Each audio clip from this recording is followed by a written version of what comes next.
evening. Thank you all for coming out tonight. And I'd like to welcome you to tonight's event, co-sponsored by Elm Street Books and featuring award-winning bestseller author Linda Castillo. My name is Cecilia Nicholson, and I'm the program specialist here at New Canaan Library. And before I introduce our author, I would like to remind you of Friday night's concert sponsored by Friends at the Library, and it will be featuring the group called Moxie, which will be playing swing, jazz, samba, so maybe you'll feel like dancing. And I'll be there, and I'll probably feel like dancing too.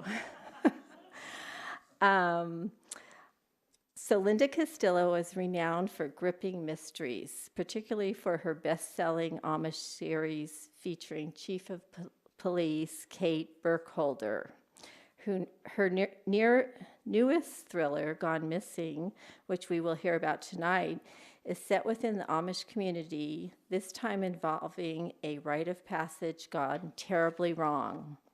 Linda Castillo was born and raised in Ohio, although I hear she now lives in Texas, where all her Amish thrillers are set. She is the author of 26 novels and the recipient of numerous industry awards, including the Daphne du Maurier Award of Excellence, the Holt Medallion, the Golden Heart, and a nomination for the prestigious Rita. Please help me in giving a warm welcome to Linda Castillo.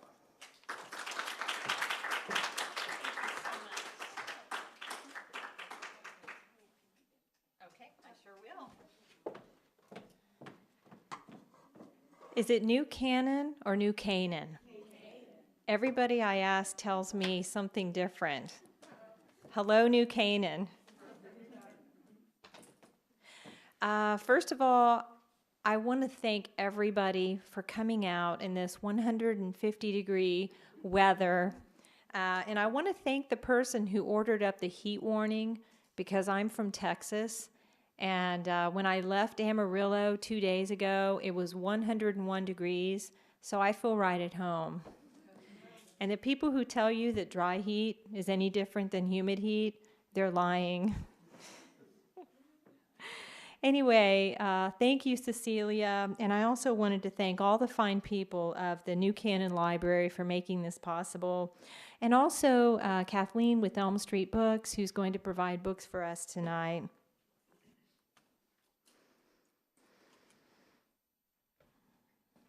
As a writer, I have to tell you that most of my friends are writers, and we're kind of a strange bunch. Most of us tend to be introverts. We spend our days sequestered behind our computers, pounding on our keyboards and writing our stories. And some of us really don't get out too much. And sometimes that fact is never more evident than when you put us in front of a group such as tonight. And I have a really good friend. I traveled to New York with her, and she was doing a workshop. This was actually in New York City, and it was at a writers' conference. And a really good friend of mine, she was giving a talk, and it was a full auditorium. There were probably about 100 people there. And she was very nervous, which most writers, well, not all writers, we do have some extroverts among us. But she was very much an introvert. And about 5 minutes into her talk, she started feeling sick because she was just so nervous. So she very graciously excused herself, and the event coordinator sort of took over the podium and continued on. The writer told everybody that she had left her notes off stage. And so she immediately rushes over to the ladies' room and throws up noisily into the toilet. And she was into this for about a minute when the coordinator rushed in and told her that her lapel mic was on. So I promise not to do that tonight. Anyway, back to writing. the writing experts, they always tell you to write what you know about. And that's probably good advice, especially if you've got some kind of interesting background. For example, if you are a police officer or you're a private detective and you've worked on some high profile case, or if you're a Navy SEAL and you've been involved in some dangerous or top secret missions, those kinds of stories really make for a good tie-in with a writer's career. Um, I'm sorry to tell you, I don't have a high profile background at all. I'm from Ithaca, Ohio, not New York. Population 79, last time I checked on Google. And like a lot of writers, I've had a lot of different jobs. I'm actually thinking of Tammy Hogue. Is anybody familiar with Tammy Hogue? She's a very popular thriller writer, and I think one of her sort of funny claims to fame is that she used to sell toilet seats at a hardware store. But I've had a lot of different jobs in my time, and my first real job when I was 14 years old was detasseling corn. I'm from the Midwest, Western Ohio actually, which is a very rural, sort of a farming area. And so my first job was detasseling corn. I also did a stint for a while where I worked third shift on the assembly line making Fram oil filters. I won't even get into the disastrous office manager position with you tonight. We don't have enough time for that. But I wrote my first book when I was 13 years old, and I started a dozen other books before I was even out of my teens. And I don't know where it came from because my parents were neither readers nor were they writers. But I've always had this burning desire to create characters and put them into interesting storylines. As I got a little bit older, being a practical Midwesterner, I decided that becoming a writer was not going to be a practical vocation. And so I met my husband and we moved to Dallas, which is actually a very nice city. How many of you have been to Dallas? It's a very, very nice city. And I actually landed a very, very good position with a company called Domino's Pizza. They have a large regional office there, and I was their franchise accounts manager, which means I basically collected money from financially troubled franchisees, and that's why nobody ever returned my calls. But writing, even though I worked with Domino's Pizza for 12 years, and I met a lot of wonderful people, and I enjoyed my job very much, I could never exorcise the need to write stories. It was always in the back of my mind. I always wanted to write. It was sort of in my blood, I guess. And so I did what any self-respecting writer would do, and I started a book. This was somewhere around probably 1989, 1990, and I basically started my first book just to see if I could finish.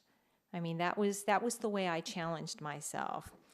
And so over the next few years, actually over the next 11 years, I wrote 4 books, and none of them were good enough to be published. I mean, I submitted them to many, many agents and editors in New York, and the books just weren't there yet. And looking back now, I realize that they probably weren't deserving of being published simply because writing is like just about anything else. The more you do it, the better you get. And they just weren't ready. Finally, I sold my 5th novel to Harlequin. Are all of you familiar with Harlequin Books? It's actually a fantastic publisher to work with. They're actually, a lot of people don't know this, but they're actually the largest publisher in the world. And they put out a lot of books, a lot of different kinds of books, and they have a very loyal fan base, and I enjoyed very much writing for them. So at that point, I quit my job at Domino's Pizza, and I that was when I became a full-time writer. And I have a joke I wanted to tell you about. It gives a little bit of insight as far as the writer's mindset. How many of you are writers, by the way? Have any of you worked on a book, or currently or thinking about working on a book? Okay, so a writer comes home to a burned down house. His sobbing and singed wife is standing outside, and this writer asks her, "What happened, honey?" And she says, "Oh, John, it was terrible. I was cooking. The phone rang. It was your agent. Because I was on the phone, I didn't notice the stove was on fire. Everything is gone, and I nearly didn't make it out of the house." And the writer, all he has to say about that is, wait, back up a moment. My agent called? That's a little bit of insight into a writer's mind and the way that we think, especially when we're trying to sell that first all-important book. Anyway, I wrote 15 books for Harlequin, and I really enjoyed writing for them. I sort of look at that as I really learned a lot from them. I learned how to structure a book. I also learned a lot of self-discipline. I learned how to make deadlines, and they really taught me a lot. And I basically learned how to write a book while working for Harlequin. I was lucky enough to work with some very talented young editors. And during the time when I was writing for Harlequin, I also happened to be writing some bigger romantic suspense novels. And this is sort of along the lines of Tammy Hogue and Nora Roberts. Are you all familiar with Nora Roberts, who I absolutely adore? But in those early days when I was writing romantic suspense, one of the things that I really like to do, I like to push the envelope. And basically, the way one of my editors put it, I like to kill people. And so both my Harlequin editor and my Berkeley editor, they were constantly pulling me back and telling me, you need to concentrate on the romantic relationship and pull back a little bit on the crime fiction aspect of your writing. And looking back, that's when I realized that I've always had a big thriller trapped inside me. That was my real passion. I wanted to write a big thriller. And so, like most writers working for, Harlequin and Berkeley or similar publishing houses, overworked and underpaid, something good came of all that discontentment, because that was the point after, I think it was probably after about 19 books with them, I conceived the idea to write a thriller set in Ohio's Amish country. How many of you have been to Holmes County, Ohio? Or Lancaster, Pennsylvania? Okay, that's probably a little bit closer. But as you know, it's a very unique place.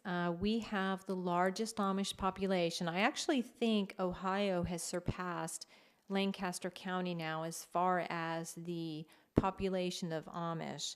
It's a very unique place, an absolutely fascinating culture that I love. Farming, wholesome living, generally speaking, very, very good people. And in terms of writing the thriller, it was the perfect juxtaposition between wholesome living and evil. And so at that point, once I had my bare bones idea, the first book in the series was titled Sworn to Silence. I started researching the Amish, and like most people, I really didn't know very much about them. I didn't know that they had such a rich history, that they were persecuted for many years, that they were actually a breakaway sect from the Anabaptists, and they were persecuted in just terrible, terrible ways. More importantly, in terms of my plot anyway, they are also a closed society. And one of the tenets of the Amish is separateness from the rest of the world. That's one of the most important tenets.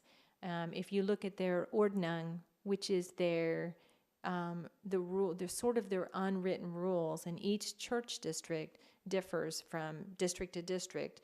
That's the number one rule, is separateness from the rest of the world, and that includes the rest of us who are referred to as the English. How many of you have seen Witness? Everybody. I love that movie.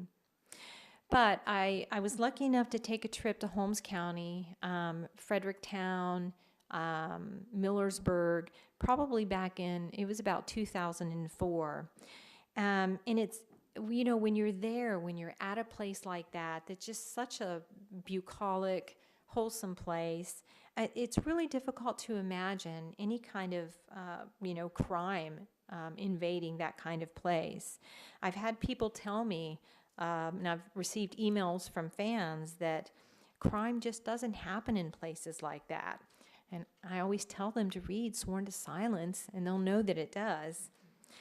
But seriously, recently in the news, how many of you have heard about or read about the Amish beard cutting fiasco that's been going on in Holmes County? It was done by a breakaway sect. There was an Amish man who, because of his belief or because of something he had done, he was excommunicated from his church district. And if you're Amish, being excommunicated is a very, very big deal. It's very devastating because your family won't speak with you, they won't take meals with you, and you're basically shunned from your community. That you're alone. And a lot of times if you have younger siblings, they won't, your parents won't allow you to interact with your siblings because they feel like you're a bad influence on the siblings. And so this Amish man who was excommunicated was very, very angry about being excommunicated from his church district, and he was very angry about it. And basically what happened in a nutshell, and I'm probably simplifying this, is that he broke into the home of an Amish bishop, which is a very revered position within the Amish church district, and forced themselves into the home. They got him down, held him down, and cut his beard with scissors. And they also held down his wife, and they cut her hair.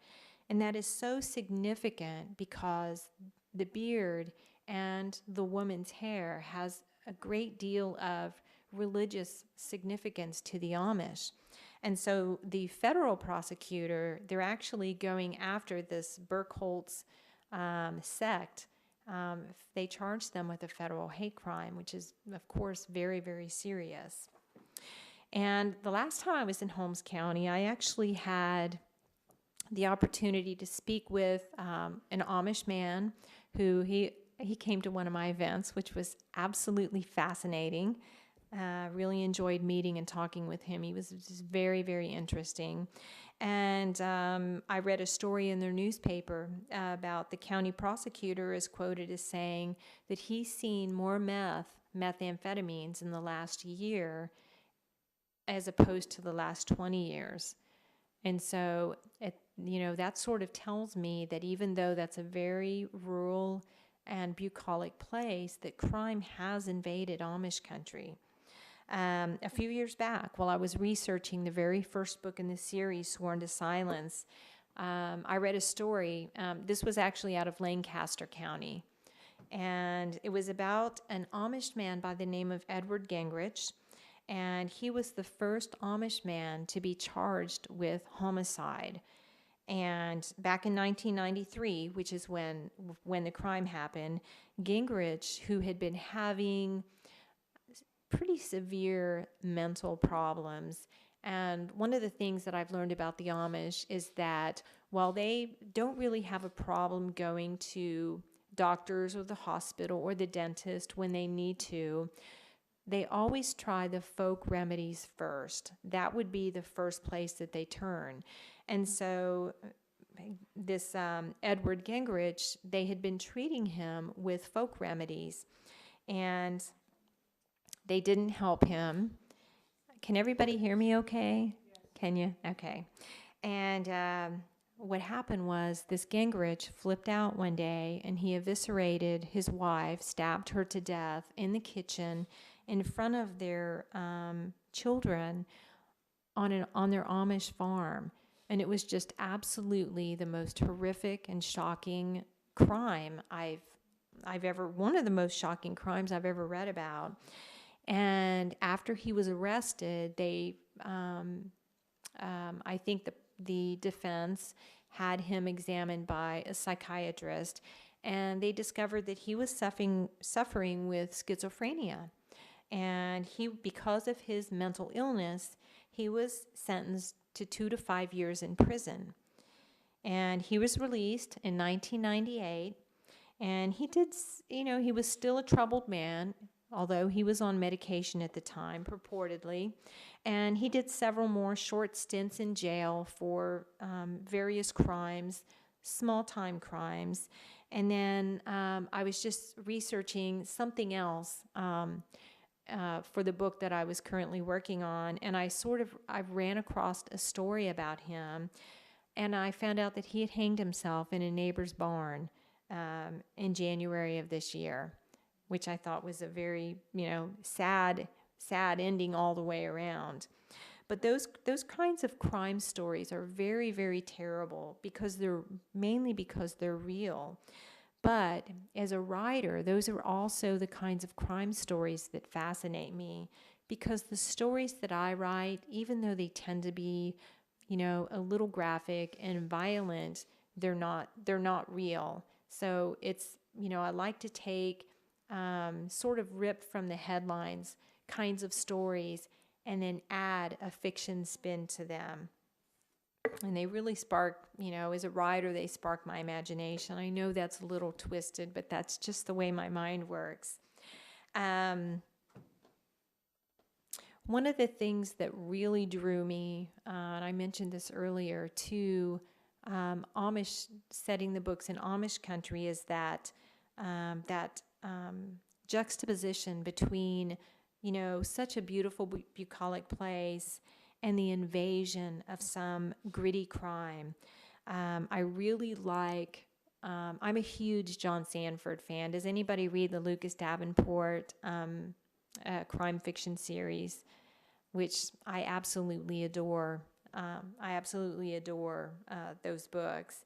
But I love the police procedural aspect of the series. And I did have some research adventures along the way. I've graduated from 2 Citizens Police Academies, and this actually happened in the Dallas area. I've actually gone through firearms training. They call it their FATS machine. Is anybody a police officer or a former police officer out there? If you are, you'll know what I'm talking about. They do what's called a shoot, no shoot scenario. And it's basically where they set up a projector and a screen that is actually about the size of this wall over here. And they have actors that basically set up some kind of a crime scene. And the training part of it is that I was given a Glock that was affixed with sort of a laser. And you have to basically role play with the scene that is playing out in front of you. And it's very, very enlightening for me because, for one thing, I'm not brave enough to be a cop. I think police officers have to be very brave. But it was very eye-opening. I did ride-alongs with both male and female police officers, which was very much an eye-opener for me. You think you live in a safe town, and then you do a ride-along on the graveyard shift, and it gives you a glimpse about the kinds of things that are happening in your community from midnight until 8 a.m., which was really very, very, very interesting. my research adventures have taken me to some uneasy places. One of the other things I wanted to mention about the police officer training, the Citizens Police Academy. Do you have the Citizens Police Academy here in New Canaan? It's sort of a PR program that the police department puts on. They want the public to trust them. They want the public to know what they do, and they want to be friends with the public. They don't want people to think that all they do is hand out tickets all day and set speed traps and stuff like that. So when I went to the Citizens Police Academy, it was at their training center, which is basically kind of like a schoolhouse. And one of the exercises that we had to do, which was actually a little embarrassing, but it was a lot of fun, they had some of the cadets go into different classrooms, and they gave me, who was being tested, they gave me a revolver with a plugged muzzle, of course, and they ran me down the hall, and then we would burst into a classroom, and inside that classroom they had specific crime scenarios set up. For example, one was a barroom brawl. I basically had to go in with my revolver, and to the best of my ability, I had to go in and defuse the situation, based on all of the things that I had learned throughout this 12-week course. And one of the things that they had me do, the officer ran me down the hall, and then we burst into what turned out to be a ladies' restroom. And the door flew open, and I have my hand on the revolver, and on the floor there's a woman laying down on the floor on her back, and there's a man on top of her, and he's got something in his hand. Well, I shot him with the revolver, and a second later he turns it around and it was a badge. So I ended up shooting a cop that night, which, luckily they didn't fail me. But the way that helped me as a writer was it really helped me get into the mind of a police officer and some of the split-second decisions that they have to make in the course of, when something goes wrong, sometimes they only have a split second to make a decision. Some of my other research adventures that were very, very helpful in the course of the book. I toured the morgue at Charity Hospital in New Orleans. And this was actually before Hurricane Katrina. And I think they've closed Charity Hospital since then. But it was a 100-year-old building. And of course, the morgue was in the basement. And it was actually kind of a creepy place. And so I got to go through that. I got to see some of the autopsy room. I got to go into they have sort of a mini auditorium where medical students can actually watch the performance of autopsies, and which was actually kind of creepy in itself, but it was also a big learning experience for me. I was also lucky enough to tour the Collin County Morgue, which is in just north of Dallas, which is a brand new facility. And I actually got invited into the cold room that night, which is basically where they store their customers. Luckily, there was only one customer that night, and he was well draped. But it was really a fascinating experience as a writer. But it was also, personally, it was very disturbing, but it was a very enlightening experience. And I think those are some of the things that really helped me to capture the things that, the police procedural aspect of the books takes the readers through. Helped capture the atmosphere, and really helps a writer create vivid scenes and realistic emotions from the character who's experiencing that kind of thing. When I was working on the very first book in the series, Sworn to Silence, that was when I was actually almost finished with the book when those horrific school shootings happened in Nickel Mines, Pennsylvania, which, was just aw- absolutely awful. And by that point, I had done so much research on the Amish. It just really hit me. It was just such a painful thing. But one of the things that taught me about the Amish that I never forgot was their capacity for forgiveness. And that was a big learning experience for me.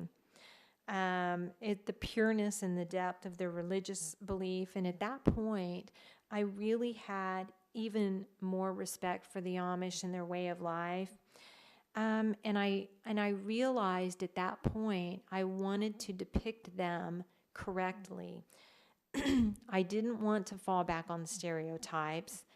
I didn't want to gloss over their flaws because the Amish are human just like us. They are not perfect. They break the rules the same way most other people do at one time or another. And I really wanted to illuminate the clash of cultures between our English culture and the Amish culture. And that sort of brings us to Kate Burkholder. How many of you have read the books in the series? I get a lot of fan mail on Kate, and I must admit that she is probably, of all the characters that I've created in this series, she's probably the most favorite. People really seem to identify with Kate. And when I invented Kate, when I created her, I wanted to create a character who could immerse us not only in the Amish world, but I wanted her to be able to partake also in the English world and I wanted her to be able to give us an inside perspective of the Amish, which really isn't easy to do because they are a closed society. They are rather difficult to research at times. But one of the things that people seem to love about Kate, readers who've read the book and then write to me, is that Kate is an outsider. She's an outsider to the Amish because she left the Amish lifestyle. And so even though she was not baptized, she has, in effect, been shunned. Even though she wasn't baptized, they sort of look at her as being shunned. And yet, because of her Amish background, she's also not, she doesn't really fit in with the English world. And how many of us at one time or another in the course of our lives have felt like an outsider? I think that's something that almost everybody can relate to. Kate can be a little obsessive, and I think I probably took that to extreme in the second book, Pray for Silence. She's obsessive, I think, particularly even when it comes to her job as the chief of police. She's imperfect, and I really love writing imperfect characters. She behaves badly sometimes. She doesn't always follow the rules, but I think she does that not because she's a bad person, but I think it's because she cares so much. I think sometimes she's willing to bend rules, maybe for a greater good. That's the way I try to portray Kate. I think that imperfect and troubled characters are a lot more interesting because when you give a character a heavy backstory the way I did Kate, and even John Tomasetti, who is the BCI, the state agent, there's a lot of room for growth there. In the book Sworn to Silence, both of them were pretty much at a very troubled place in their life. And in the ensuing books, I was able to let a lot more information about them sort of trickle out. And I was also able to heal them, let them heal just a little bit as the reader learned more about what had happened to both of those characters in their past. They have a story to tell. And I also have to tell you, I'm absolutely thrilled about this. Sworn to Silence will soon be a 2-hour movie. And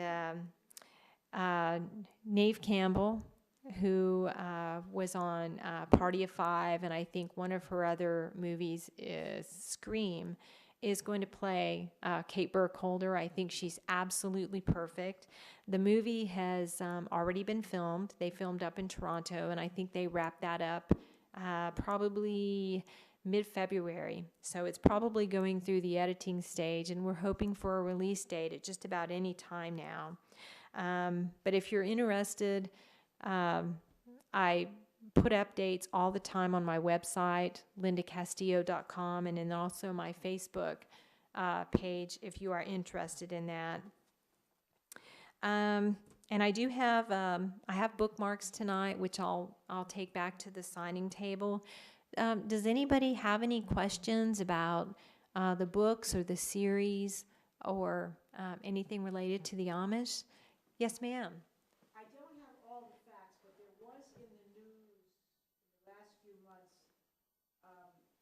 the coverage of an Amish man who was accused of taking the Amish funds. He was a hedge fund manager. Oh, yeah. I was wondering if that was an enticing thing for you to include. I read all about that. They're calling him the Bertie Madoff of, yeah, the Amish version of Bernie Madoff. But I think that the Amish trusted him because he was Amish, and they tend to deal in cash many times, and they basically gave him money to invest, and he didn't invest it; he kept it.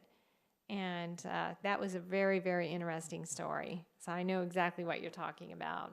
I'm not exactly sure what he did, but I suspect he did not invest their money and he spent their money on other things. I don't know if he was able to make restitution or not. So I hope so. Yes, ma'am.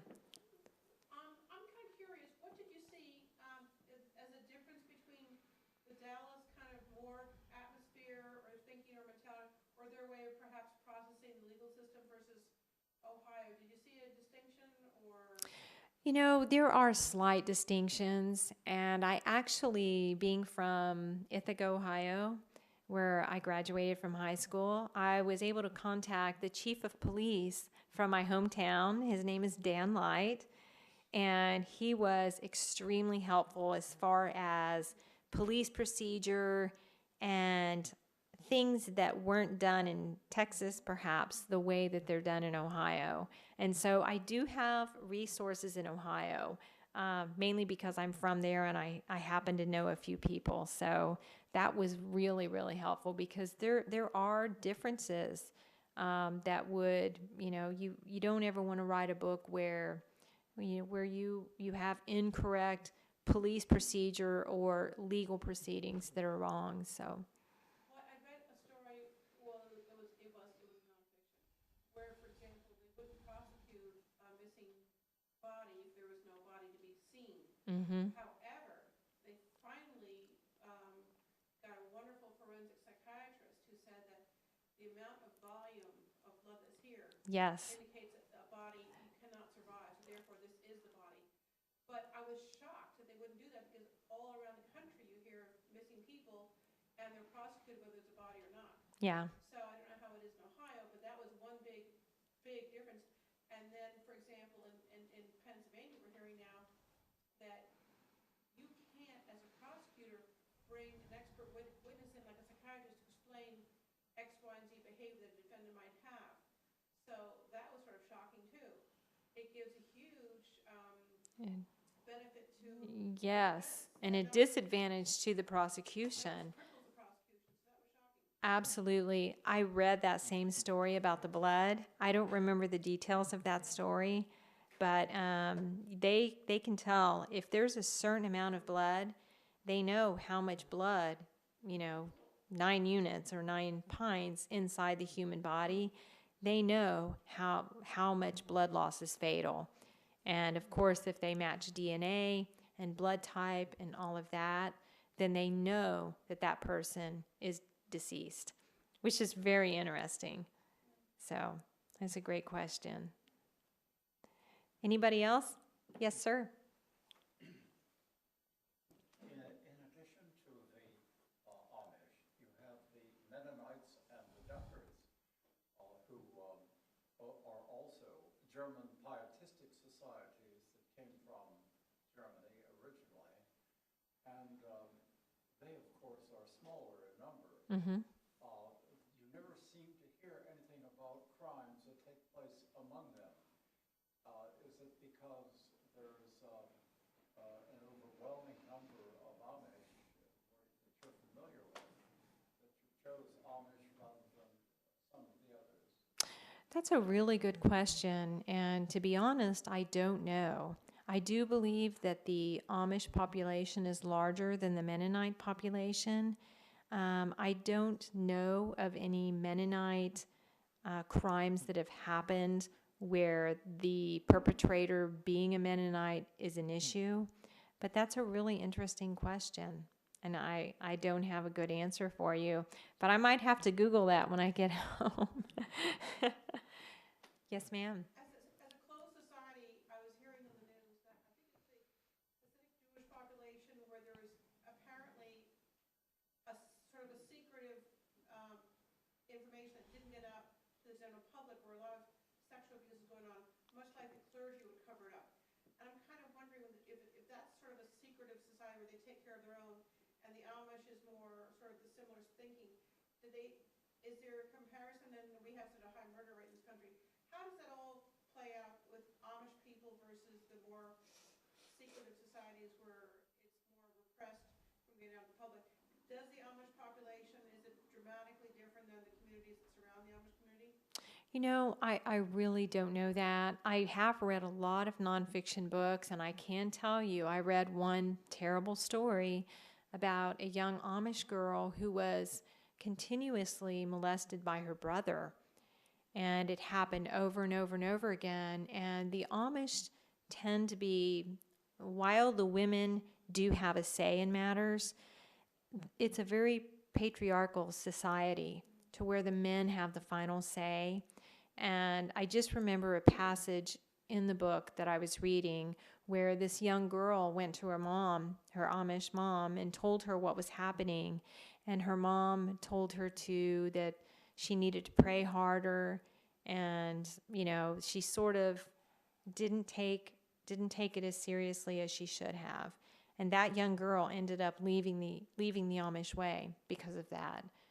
But I don't know how, you know, I think that there may be subtle differences like that, but I think the Amish, although they are a very religious society, they're also human. And I think, you know, human beings are human beings no matter what they are. So I don't know how the statistics play out on that, though. It's a good question, though. Thought-provoking. Anybody else? Okay. Thank you.